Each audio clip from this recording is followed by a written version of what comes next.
Vanessa sat frozen under the studio lights, gripping her cue cards, heart pounding. She had just heard her husband, Daniel, live on air, say the words, "Madison's mom and I worked hard to co-parent during her chemo." Vanessa blinked, confused. Madison, co-parent? The room spun. The audience gasped, eyes darting between her and Daniel. He caught her stunned expression and looked away, pointed. Vanessa's fingers trembled, her wedding ring catching the light as her world cracked wide open. The segment cut to commercial, but the damage was done. Her marriage wasn't just broken, it was a lie. 2 years later, Vanessa stands behind a news desk, confidently hosting Betrayal Uncovered, her new investigative segment.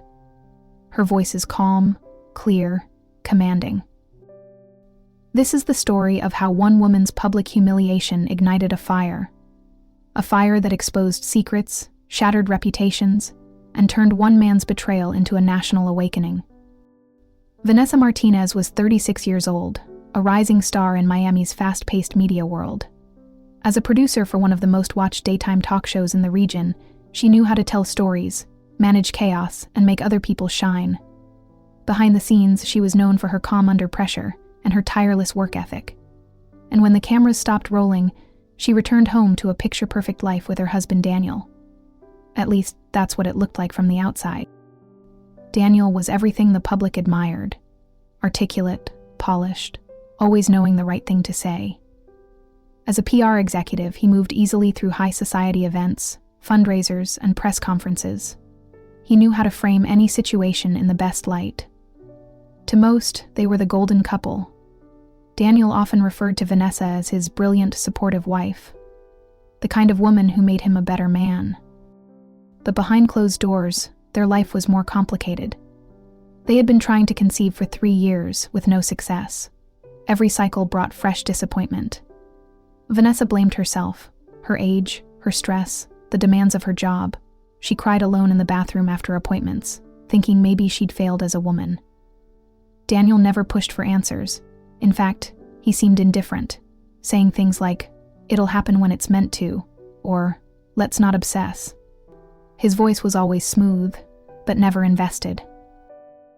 There were other things too, little jabs disguised as jokes. "That dress is ambitious," he once said before a charity gala. "You don't have to prove anything, you know." Or the time she mentioned wanting to see a therapist and he laughed. "You're not one of those people who need to pay someone to cry, are you?" It was always light, always just teasing, but it chipped away at her. Daniel's schedule became increasingly erratic. More work trips, late nights, unexplained delays. Vanessa accepted it. After all, her own schedule was hectic. She trusted him, needed to. She reminded herself of the compliments he gave her at dinner parties, the way he made her feel chosen, even when things felt off.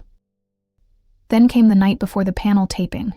Vanessa had helped book the guests, local advocates discussing community health initiatives. Daniel was slated to join the panel, representing a PR campaign he'd recently led. She'd planned to attend, excited to see him in his element. But that evening, he leaned against the doorway with a tired smile. "You should skip it," he said. "It's boring policy stuff. Just another soundbite session." Something in his tone made her pause, but she brushed it off. She told him she might stop by anyway. He kissed her forehead. "Only if you want to waste your morning." The next day, Vanessa sat quietly off stage, sipping coffee in the control room. Everything was routine, until it wasn't. One sentence changed everything. One casual, devastating reference to a daughter and a woman Vanessa had never met. In that moment, Vanessa's world stopped. The man she had trusted, loved, and defended had revealed a secret he never meant to say out loud. And she was about to learn just how many lies could hide behind a charming smile. After the live taping where Daniel slipped up on air, the memory of the past year hit Vanessa like waves. The signs had been there, small cracks in their carefully curated life, but she hadn't wanted to see them. It all started when Daniel's business trips became more frequent and his returns less joyful. He used to come back from conferences full of stories and souvenirs. Now, he was distracted, checking his phone constantly, always one foot out the door. There were more client dinners and late meetings, and when Vanessa would ask simple questions, "Where did you go? Who was there?" he'd sigh and tell her to just relax. The more she tried to talk about IVF or adoption options, the colder he became. "Let it go, babe. If it's meant to happen, it will," he said instead of face. "You're exhausting yourself chasing something that might not be meant for us." The pain of his indifference gnawed at her. But Daniel offered up distractions. "Take that field segment next weekend," he suggested. "It'll get your mind off the baby stuff." At first, she thought he was being supportive, but the pattern was too clear. Every time she brought up their future, he steered her away with work or guilt. Vanessa's therapist gently raised a red flag. "It sounds like you're being emotionally dismissed," she said. "Do you feel safe advocating for your needs in this relationship?" Vanessa had bristled at the question. She loved Daniel. Relationships had rough patches, right? Then, the package arrived. It was an unremarkable brown envelope, addressed in a child's handwriting, to Daniel and Madison. There was no return address. Vanessa opened it, confused. Inside was a small card, glitter-covered, with uneven crayon letters. "Daddy, I miss you. Come home soon." It was signed with a heart, and the name, Lily. Her hand shook. When she confronted Daniel later that night, he didn't even flinch. He glanced at the card and laughed softly. "Oh, that? A client's kid. We helped them after a crisis last year. She sends stuff like that to everyone. You know how kids are." Vanessa looked into his eyes, searching for a crack, a twitch, anything. But Daniel was calm, corrected, almost bored. She wanted to believe him, needed to. The idea of something more, of him having a child with another woman, was too devastating to entertain. So she nodded, said okay, let it go. But she didn't throw the card away. She slid it into the back of her notebook, the one she kept in her work bag. Every now and then, when Daniel said something that didn't sit right, or another last-minute trip popped up, she'd find herself thumbing the edge of the envelope, remembering the glitter, the handwriting, the quiet voice in her head whispering that something was deeply wrong. And deep down, she was starting to believe it. Vanessa sat in the back row of the studio, trying to stay unnoticed. The episode theme was Modern Dads, Redefining Fatherhood, a warm, crowd-pleasing segment Daniel had insisted she skip. "It's fluff," he told her the night before. "I'll just be nodding along," but something in her had told her to go anyway. She told her assistant she wanted to observe camera work from the audience. No one questioned it. As the panel progressed, she watched Daniel slide into his polished persona. Relaxed shoulders, charming smile, earnest tone. He was good at this. Too good. When the host asked what fatherhood had taught him, he leaned forward and said, "Being there for Madison's mom when she had cancer. It changed me, made me a better father." Silence. The air in Vanessa's lungs disappeared. Madison's mom. Cancer. Her eyes locked on him. Across the studio, the host's face twitched with confusion. Vanessa rose slowly from her chair, her face with disbelief and devastation. Daniel's eyes found hers. He blanched. For a moment, he looked like a man falling through a trapdoor. "We'll be right back," the host said quickly. The screen cut to commercial. Vanessa didn't wait. She turned and walked out of the studio without a word. Her heels echoed down the hallway like gunshots. But she didn't cry. Not yet. That night, in her living room, she watched the playback over and over. The way he said it. The casual confession wrapped in false sincerity. The audience had clapped. She grabbed her laptop and typed, "Madison plus cancer plus fundraiser." The second result stopped her cold. It was a crowdfunding page titled, "Help Madison's mom fight stage 3 breast cancer." The photo was recent, Daniel's arm around a woman Vanessa had never seen. Beside them, a smiling girl with Daniel's eyes. The bio read, "We're a blended family making it through the hardest time of our lives. Partner Daniel has been our rock." Partner. Vanessa's hand covered her mouth. She couldn't breathe. This wasn't a one-night betrayal. This wasn't even a long affair. This was a second life, a fully formed, full compote from relationship with a woman and child she'd never known existed. It had a timeline, a community, a story. And Daniel had said it all out loud, on camera, thinking she wouldn't be there to hear it. Vanessa shut the laptop and sat in the dark. The wedding photos on the mantel glowed faintly from the kitchen light.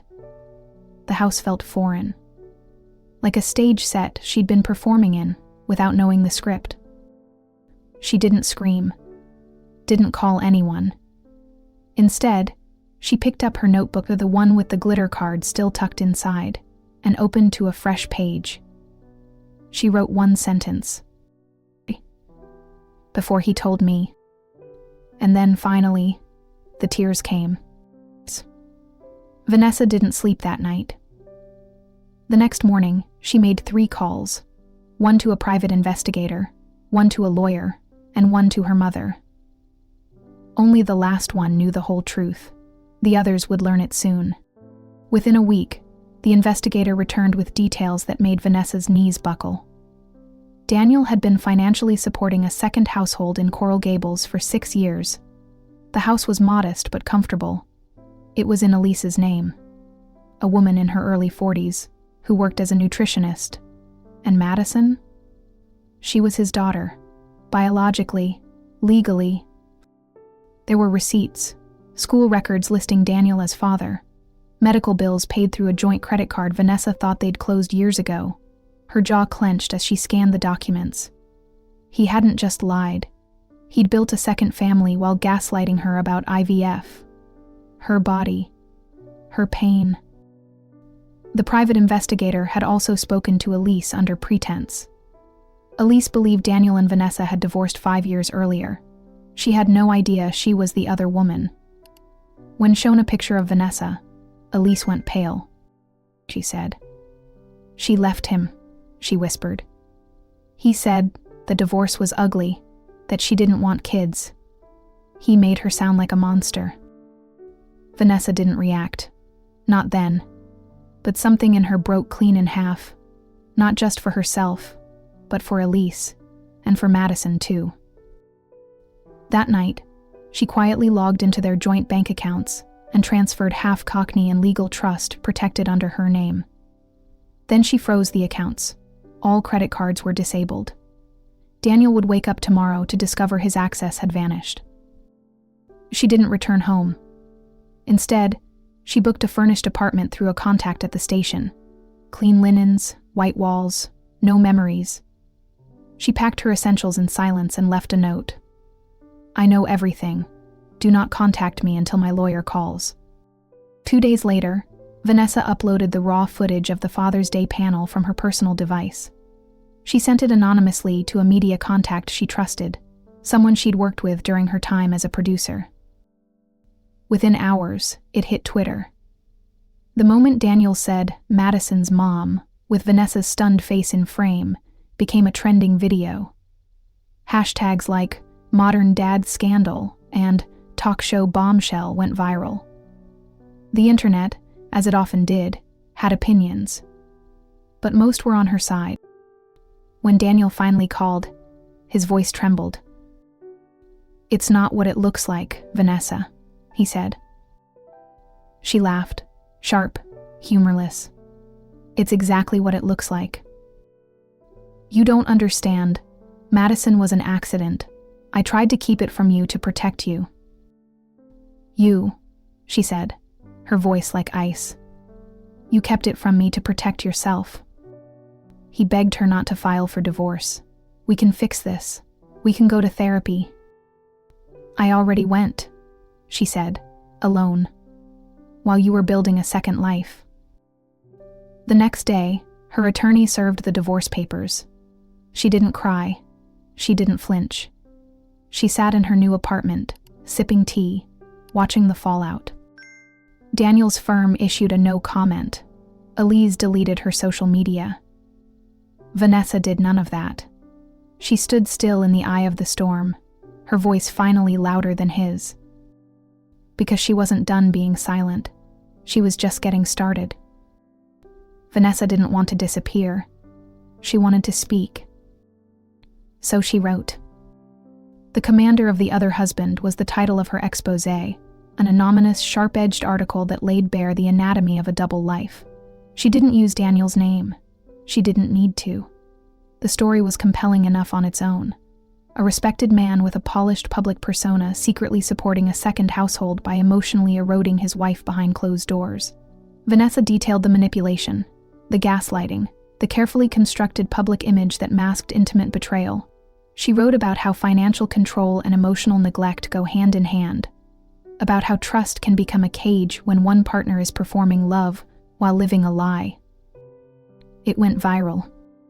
Thousands of women flooded the comments and her inbox. Teachers, nurses, lawyers, stay-at-home mothers. Some wrote, "I thought I was alone." Others said, "You just described my life." She was invited to speak on a national morning show. This time, she sat center stage, not as a betrayed wife, but as a whistleblower.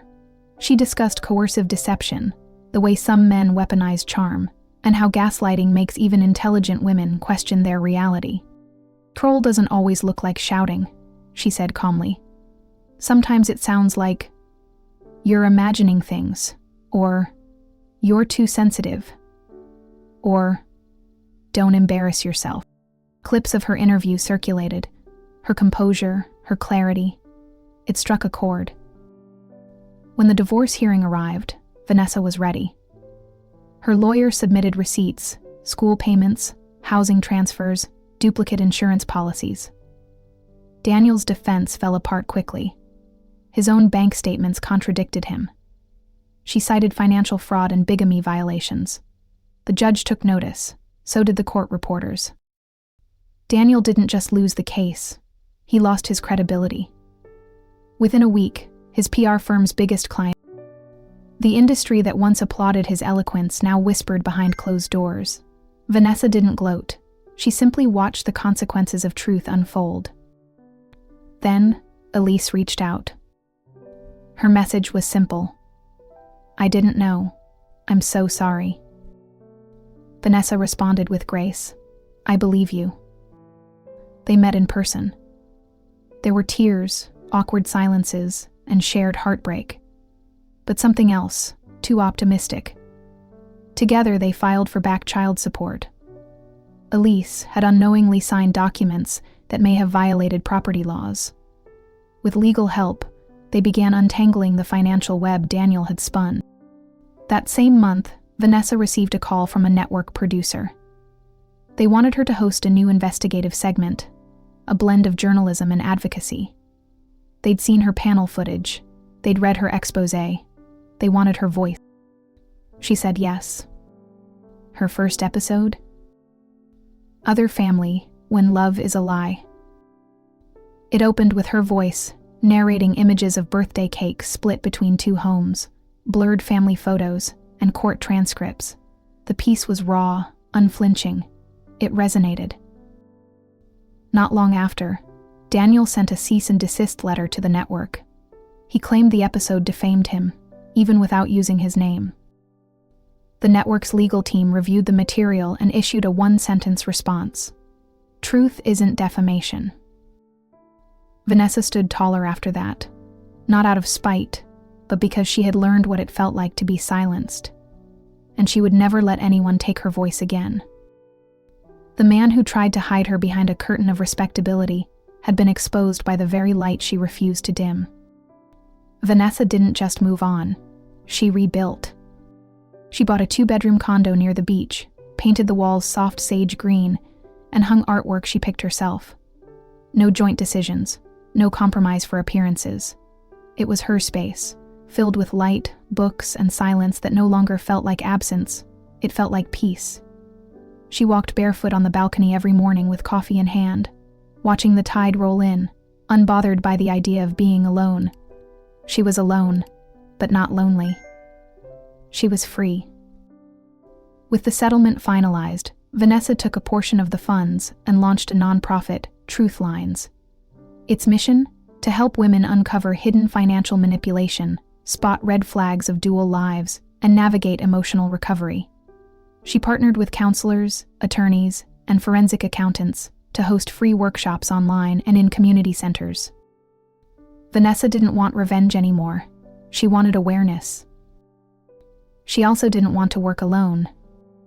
Elise, once the woman on the other side of the lie, had become a quiet but steady partner. They co-authored a guidebook together titled 2 Women, 1 Lie.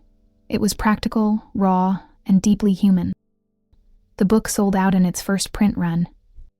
A month later, Vanessa sat on stage at a women's empowerment conference in New York, part of a panel titled The Power of Exposure.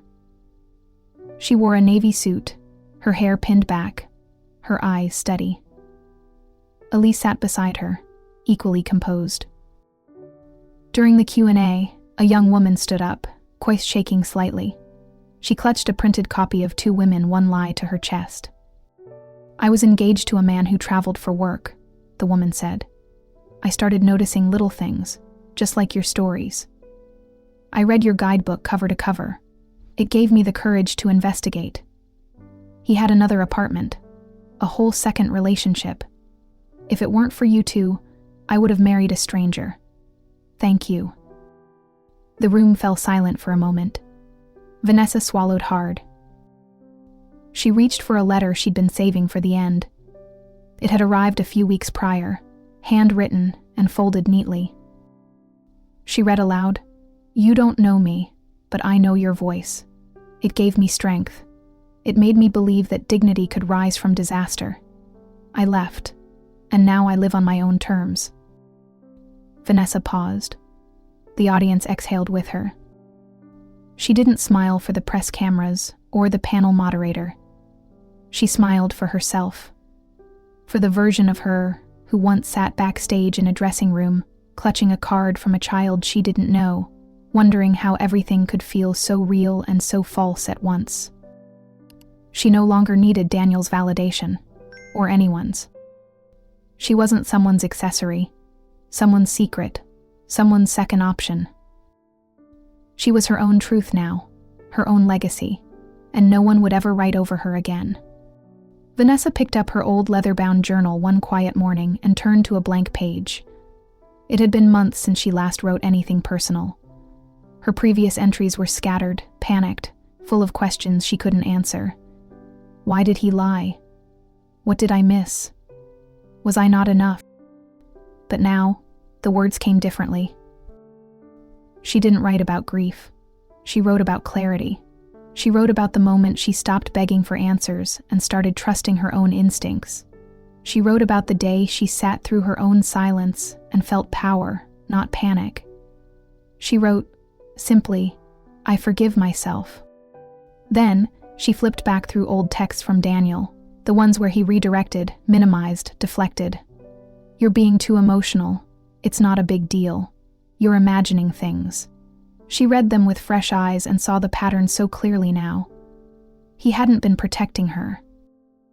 She closed the journal softly, not with anger, with understanding. That afternoon, Elise visited with Madison. It was the first time Vanessa had seen the little girl up close, not through a news article or video clip, but in her own home.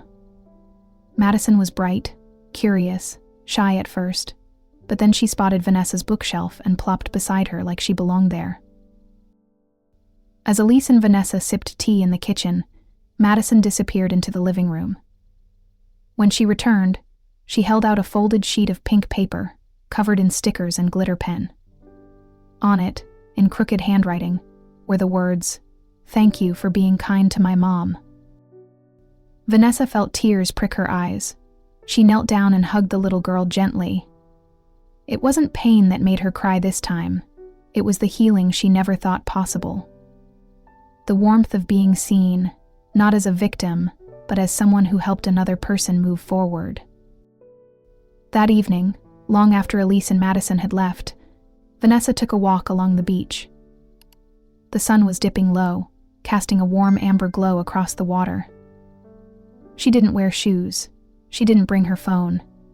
Just the wind in her hair and the sound of the tide pulling and releasing against the shore. She thought about who she used to be, the woman sitting in a TV studio audience, holding her breath while her husband shattered their marriage on live television. The woman who questioned her worth because someone else concealed the truth. The woman who used to beg for scraps of emotional honesty. But that wasn't her anymore. She wasn't broken. She wasn't waiting to be chosen. She was rebuilt, stronger, clearer, grounded in her own truth. And as the waves curled around her ankles, Vanessa whispered to herself, "Never again." Not a vow of bitterness, a vow of self-protection. She turned back toward her home, her steps slow and certain. She didn't need anyone to complete her. She had already completed herself. I called me dramatic, too ambitious, too emotional. But I wasn't too much. I was too aware. Aware that something didn't add up. Aware that love shouldn't feel like walking on eggshells. Aware that gaslighting, however polite, is still abuse. He built a second life, and I had the courage to end mine. With him in it. I'm Vanessa Martinez, and this isn't a story of heartbreak.